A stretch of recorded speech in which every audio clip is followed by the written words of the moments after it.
is it? That is it. Rwanda nziza gihugu cyacu. Hey! Rwanda nziza gihugu cyacu, uje imisozi ibiyaga n'ibirunga, ngo byiduhetse gahoranisha. Reka tukurate tukuvuga ibigwi, wowe utubumbiye hamwe twese abanyarwanda uko watubyaye. Erwa sugira singizwa iteka, horana Imana murage mwiza, ibyo tugukesha ntibishyikirwa. Umuco dusangiye uraturanga, ururimi rwacu rukaduhuza, ubwenge umutima amaboko yacu ntibidukunda se bikwiye.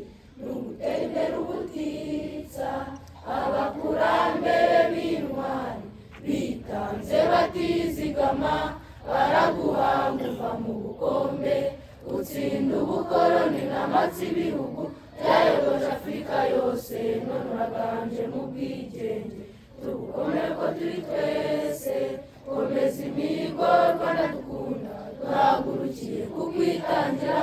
Amahoro asabe mu bagutuye, wishyire wizane muri byose, uranganisha gutera imbere mu mubano n'amahanga yose. Ijambo ryawe riguha ijambo, izina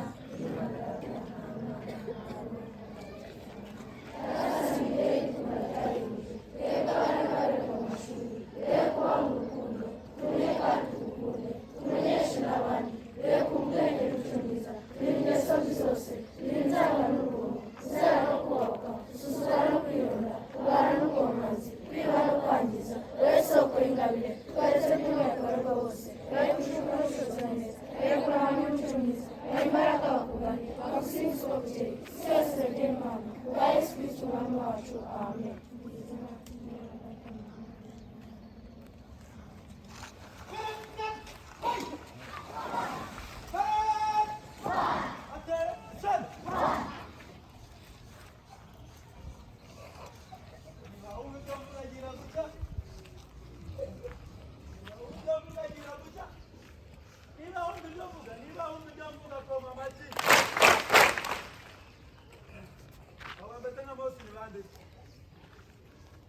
Mose arahungiye gukoma gukubita inkoni imwe ku rutare, akubita kangahe? Imana yamuhaye tukizi.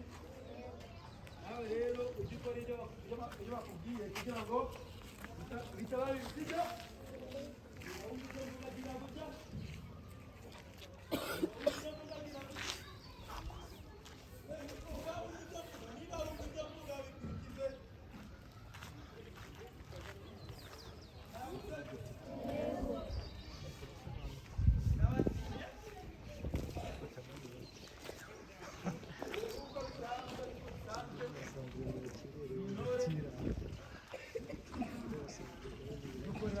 Thank you.